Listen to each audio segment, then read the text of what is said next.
Hello and welcome to this edition of Goa 365 Story Behind the Story. Goa has been rocking with protests all over on coal. People are upset, people are angry, and I'm sure the government is hearing it, though it pretends not to. So today we have with us people who are very much in the front of it, on the front line, so as to say. Abhijit is an old hand, so is Captain and R. Cecil in various forms of protest against various issues. But today, coal is the burning issue. No pun intended, but it's the burning issue which is hit Goa and primarily Vasco. But today it's affecting the rest of the state. So welcome, guys. Welcome Abhijit. Welcome Virya to Captain. Welcome Cecil to our show. I'll start with you first, Abhijit. Abhijit, could you give us a sense of what's happening? Why people are so upset, so agitated? Why? Yeah, I think I'd like to start with the history, and it started in January 2016 from the people's perspective when the fishermen from Kharivada met us at NGT at Pune and said that, big time capital dredging is taking place at MPT, and we had them file a petition in the NGT, and we stopped that work. And actually, the NGT quashed MOEF's letter to the MPT saying that they don't have to hold public hearings, and the NGT directed MPT that henceforth all their projects they have to hold public hearings. And in fact, the people have stalled the project for these years, fighting against these plans to make Goa a coal hub, and this struggle has actually been fueled by information. The Ministry of Shipping wants to transport 137 million tons of coal through Goa, and that the scale of this, which is coal 3 times the amount of iron ore that was going out at the peak in 2011-12. This is 3 times that. The scale, the quantity of coal, and of course we all know what are the adverse effects. But also, of course, the coal infrastructure projects. And this is something that that is most shocking. All the highways, all the railways, our rivers, all are marked out, earmarked for coal. So it's yeah. We'll get into those specifics a little later. So Cecil, could you take off from that? Could you add on to that, Cecil? Yeah, definitely, because 25 years of my life, I am born and brought up in Vasco and actually in Baina, and where the railway tracks literally dock is where flat is. And I mean, to see instead of brown dust, to see black dust in our veranda, on our dining table, if we, if you come after a day of a holiday out somewhere, you would really see that. So you can imagine how much of coal dust is being polluted in the whole Marbar Goa stretch, especially Sada side, especially Baina, where the railway tracks keep coming in big chunks and docking up over there. And because of the breeze, the sea breeze and everything, it gets circulated all around. Adding from there, I feel the 2 main industries which have been there, mining and tourism. Mining, of course, has stopped. But lots of people are dependent on tourism, directly, indirectly, and people all over the world, they come to Goa to enjoy the beauty, the hospitality, the clean environment, and whether you take the shacks, hotels, taxi drivers, all the dependent people who are there. If there's coal all over, it's a 3-dimensional attack by road, by rail, by river. Absolutely. Who is going to come to Goa? Yes. And also we saw the after effects during the COVID time. So many people died. Over 40% of the deaths happened in Vasco and in around Vasco. Yeah, Abhijit, before I move to you, especially on that Sabramala project, now I want to bring Captain and Cecil back on this. See, ultimately today, mining, our ore is low grade, and if it goes, it will go to China. So that's out of the thing. That's I don't know. That's very dicey. Goan economy and Goans, a lot of them live on tourism, be it or hospitality, be it restaurants, be it bars, be it tourists from outside, be it locals. Goans go out. They like to go. They eat. They drink. It's a routine. Now the USP of Goa is the environment, is clean air, the beaches. However, it's not hi-fi bridges, it's not double track, it's not coal. So what is, according to you all, what is the logic of the government to try and bring these huge infrastructure projects, even the Zuari bridge? I'm not saying we don't need a Zuari bridge, but do we need a bridge like the way it's being done? I don't know. What do you think, Cecil? I think so. The funds which are being used for the general public is just like to faco fires and, to give us like a blind eye. Oh, we're going to get this kind of. But today you see how much of mud is being put into all these bridges that are coming up. Where have they got all this mud? You're taking the mud from our Mother Earth, Goa, and you're putting into this high funda development, so-called, that they are saying it. I mean, we don't need so much. The more you widen, the more you're asking traffic to come in and out for bigger. And if you're taking the coastal line right from Kerala to Karnataka and then coming straight on to Maharashtra, it's a straight through. They don't want to do a detour. So they want Goa. As it is, Goa is a dot on the map. And if you're going to widen and take extra land from it, how much is going to be left for the future of our the children? I mean, everyone's saying tourism, but no one is saying that our lands are a gold mine. We have fertile lands. Why farming?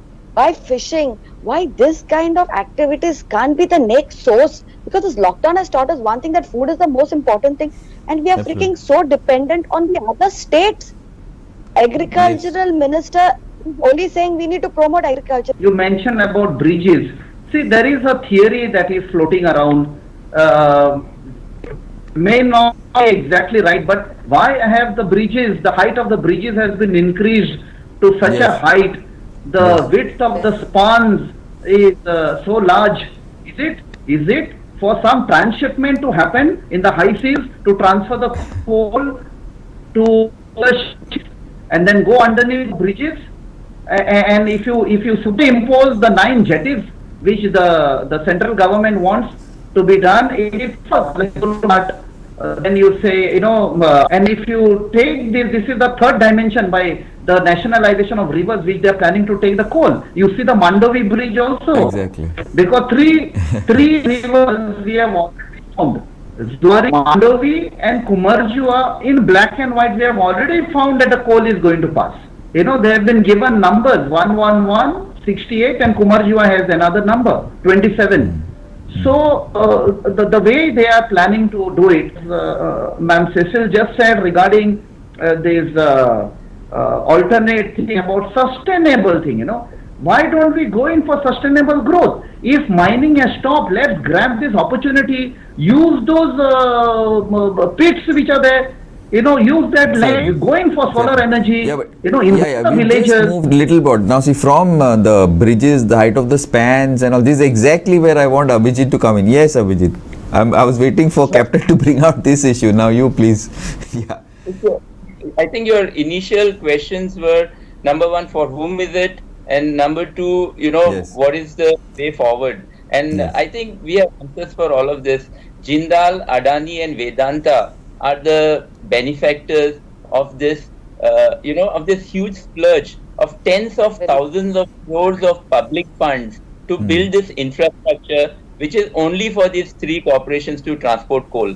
And, so that is the answer to the first question. There's no benefit to the Goans or to India or to our country or anything at all. It's just 3 corporations making money. But the second part of your question is very important. What should actually happen is that, we have to, like Cecil has rightly said, we have to turn back to our fisheries, agriculture, to, self-sufficient, self-governing village communities, which is our real strength. And, this is where we can, also achieve all our aims of, including, fighting climate change, for example. And, if you really look at the government policies, the policies are very clear in terms of what needs to be done in some ways. For example, for MPT, the experts who have prepared the plans and even recent discussions in the parliament have all pointed at MPT as being the best place for cruise tourism. Okay, and the solution lies there. We have to shut down all coal operations at MPT. We can make MPT the place for green tourism. We have all the agricultural produce to be taken out. We can make it a Yes. place where cruise ships can come and boost Absolutely. the economy, not just of Vasco, but the entire state of Goa. I think it's very This simple. is, yeah, and Abhijit, clear. just a second. I just want to make a point. Ultimately, if you are going to use our resources, Goan resources, like be it land, as Cecil points out, or as Captain points out, the agriculture, the feed, the land, ultimately the benefit should go to whom? To Goans, right? So suppose if we are going to do tourism, or we are going to do, I will get back to you on your field, Cecil. That is 100%. I'll get back to you. But what I'm saying is that, see, ultimately whatever you use, like be it the beaches, be it restaurants, be it hotels, for whom is it? If it is not for us Goans, why do we need a 10 lane, 14 lane, whatever X? You maintain the roads properly. We are having this major. I'll give you a chance. I'm coming back to you, Abhijit. Yeah, but basically now, for example, track the roads. In fact, this what 365 is carrying this campaign against potholes. Initially, was started off by Cecil. I don't know if she remembers. But the thing is that instead of that money, ultimately we can make Goa so tourism friendly, like proper roads, proper infrastructure, toilets, some changing rooms on the beaches, greenery. Yeah, Abhijit, don't you think that it has to be for Goans and not for conglomerates? Of course, they have a place, but not at the cost of the locals, right? Absolutely. See, what's happening is their plans are to convert our living rivers into dead navigation channels with Sabarimala concrete walls. project. Okay? Sabarimala project. Now, if you dredge the Sagarmala project, so if you Yes. dredge the river, believe me, in a few years, our beaches are going to disappear. Because Yes, all absolutely. the river, the replenishment of sand comes from the rivers. So let us understand the implications are huge. We are going to lose all our khazans, our mansho, our barns, our fields in our villages by the rivers because they will need them for the coal infrastructure. Then you're going to have these roads running through our villages carrying these trucks full of coal dust, spreading it all over Goa and making our Goa, a place with no law and order, with no absolutely no control on pollution. I think this is going to be a hellhole if this happens.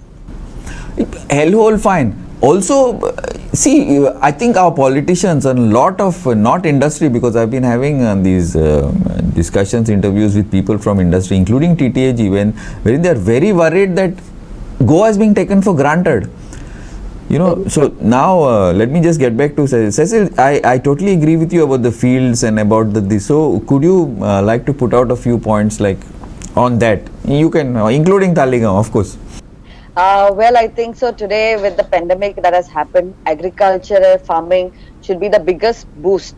Children should be encouraged. Children should be given like projects to come out. There are so many low-lying fields which are unattended. People have either moved, gone abroad, or people are not cultivating on their land. They should be taken up as project farms so that people of the local area can come together, or the community together can come together and start growing. We have to be self-sufficient because today, if we don't take care of our low-lying areas, it will definitely affect the Western Ghats. If we don't take care of the Western Ghats, it will directly affect the low-lying fields. Everything is in sync. And our present elected representative, especially Nilesh Kabral, who's supposed to be the environment minister, I don't know what study he has done in environment, that he is out to destroy environment than to take care of it. Does he He's know a that mining coal is engineer, bad for Cecil, if health? you didn't know. He's a mining engineer. But has he By done a profession. degree or has he completed Yes, in diploma? mining. I heard he's not completed. Has he Sorry. completed? That mining and two separate things. They are two opposite, and you're giving one person a portfolio like this where he's got mining, but he doesn't have any certification on environment. How do we, first of all, give our elected representatives such portfolios? when they do not have any backup of qualification under this. So for them, the only qualification is money. They talk money. And if the higher ups, and to protect their seat, if the higher up central says this has to be done, because the government today, the BJP government is funded by all these big shots. If they say sit, they will sit. If they say stand, stand. People, they don't care about people's votes. No, it is a fact. Today, today also there is a group of people that took coal and went out of CM house. They got arrested. That day, 1,000 people were outside Vasco municipality. Ami bekar podla to leave our time, energy, and come outside. Are the government really deaf and blind to say that we are not happy with this? People in Kansauli, Velsa, and Chandor and all their land is going to be taken. Ancestral houses, which are like years, like heritage houses. You're going to make vibration come into that area? I mean, is there any common sense left into these people? Are they even listening to the people and all the MLAs, 10 MLAs who have joined? Sorry, I'm being very... Yeah, the 10 MLAs who have joined from Congress to BJP. And today it's a frustration because today they are not standing. They wanted power. That's why they jumped. But today that power is in their hands because people voted for them. And today they are listening to the BJP bucks and they are not listening to their own people. It's a shame. Frankly speaking, it's a shame. And all the people... But yeah, I totally agree with you, Cecil. But Captain, ultimately, who votes these people in? Ultimately, people. You know, and see how MLAs, they're 3 times, 4 times MLA. So ultimately, Goans looks as if a majority of the Goans, even though so many crores are in tourism, so many crores are in agriculture, it looks as if it's not. The Awas for you, Captain, is not there. No, going to Awas is not there. No, Captain. No, in fact, when you say Awas, you know, these MLAs who are elected are supposed to be the Awas of the people in the assembly. And because that Awas... Supposed. Yes. But what happened, unfortunately, what Cecil said is, there is in Konkani bare distat to position so gudda padla so awaz yena tancho bhai. So why those people have now we have to come on the streets to become our own awaz. You know, sit, what she said is correct. You know, and everybody's file is there with the 2 persons controlling. When the Prime Minister say Atmanirbhar, you know, in Chikali, our youth came together, formed Chikali Youth Farmers Club. You know, we convinced them. It took us about 2 weeks to take graduate, and we will bring a new revolution in agriculture in Goa. And now what is happening? They are saying, they said Atmanirbhar, and they have just done a big U-turn. Everywhere there's a U-turn. In front of the airport also there's a U-turn. You know, you see, for example, now for example, coal. Last week we told the Chief Minister, we showed him the 2 letters written by the late Chief Minister Sri Parrikar, 14th August 2017 and in January 2018, that he will not allow coal to come into Goa. You know, and I told the Chief Minister, you promised that you will walk into the footsteps of the late Chief Minister. What has happened? Yeah. You know, but that doesn't mean that you have to follow the same U-turn policies, you know. What did he say? He said, I will not allow coal. I will not allow coal. I said, we don't want double tracking, the root cause.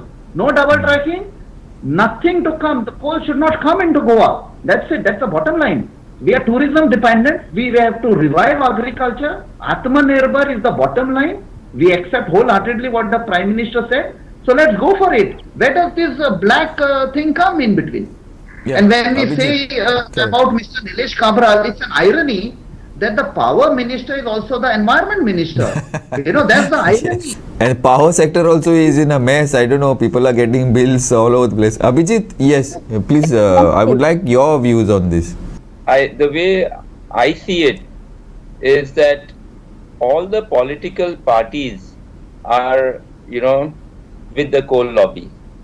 That is the unfortunate situation in Goa.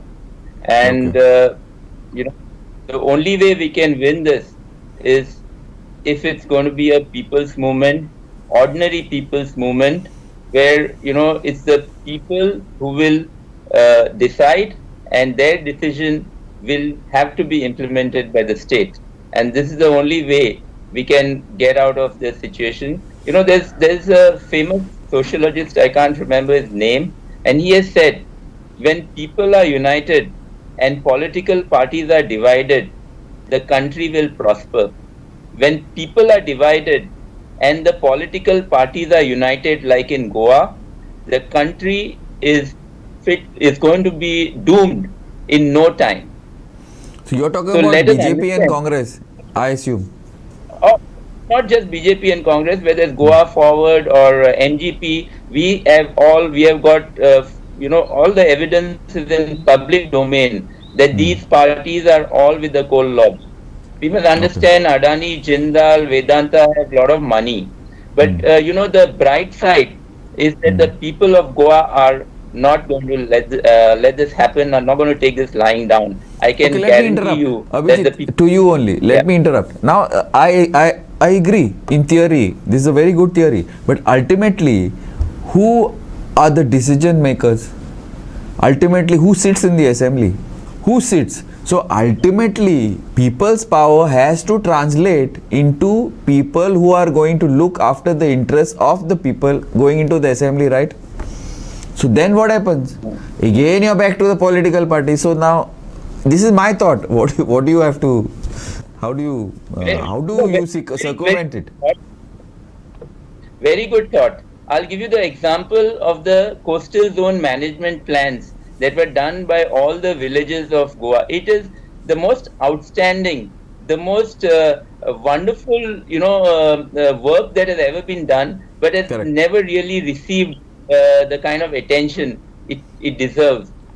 All the villages of Goa have prepared their own CZMPs, which have actually also delayed these coal plans, because you must remember, with the National Waterways Act, if all the khazans were included in the river and the CZMPs were finalized, believe me, Adani, Vedanta and Jindal would have been in our rivers by today. By now, So the people yes. of Goa have done brilliantly well.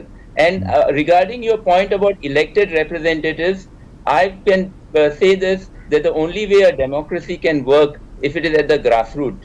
And it's the responsibility of each elected representative to bring all the information to the people, to give the people all the information, and then let the people decide and then implement the decisions of the people. This is the way a democracy works. Captain, what do you have to say to Yeah. how practical or impractical, or how possible is this? It's a very, very good thought, ultimate ideal, but how possible is it in the real world, in real politics? No, it's very much possible, but the system, the constitution so says that we have to follow that particular system, where we elect people, we send them to the assembly, but somewhere we have to accept the blame that we look at the party, we don't look at the candidate, and Absolutely. that is why This we is the have point I was created- trying to make, Abhijit. Yeah, we have MLAs for 45 years. Exactly. And the sad parties, I'll tell you, I can proudly say today I'm a pensioner. I've spent over 25 years and I earn my pension, Yes. but the irony is, these people who are today destroying, they are working very hard to destroy Goa, for which they'll get pension again by us. Absolutely, I agree with you, Captain. Absolutely. Now, I would like to bring Cecil into this. Why? Because she stood for elections. That's the only reason. So, but before I bring you in onto this, Cecil, what I want to say is that ultimately it is our job to ensure that good people go into the assembly, right? What does it matter which party it is? See, it might be a Goan party, it might be a party that is for Goans, but ultimately, whatever anybody might talk about high command or low command, ultimately local political decisions are taken in Goa. It's just an excuse that all parties give because we vote for them. Cecil, from the political perspective, where politicians at now, and give us we're almost out of time, so like. Okay, first of all, I would like to tell the people is to stop putting candidates as husband, wives, children, PAs, You should know your candidates, secretaries. your MLAs. I'll say about that huge issue because none of the elected representatives are listening because MLA is wife of Montserrat, GPPDA president is Mr. Montserrat, the Sarpanch is the PA to Montserrat. So when you have a triangle series with the Montserrat itself, who's going to listen to the public? It is such a shame that we people keep electing husband, wife. Arey, this is to govern our Goa. This is not family Raj. This is not to have their 10 crores turn into 100 crores. You are not giving a common man a chance who has a vision. I might not have finances, but there is a vision to do something good. But people go after chicken, booze, 5,000 rupees. Okay, we'll have another debate on that because okay guys, I will bring her back on this chicken and beers and all that. Thanks a lot, guys. Thank you. Time just Thank ran, so I couldn't really. Hopefully, we will have this repeat show with the same people. Thank you very much. Thank And keep you on so much. watching Goa 365.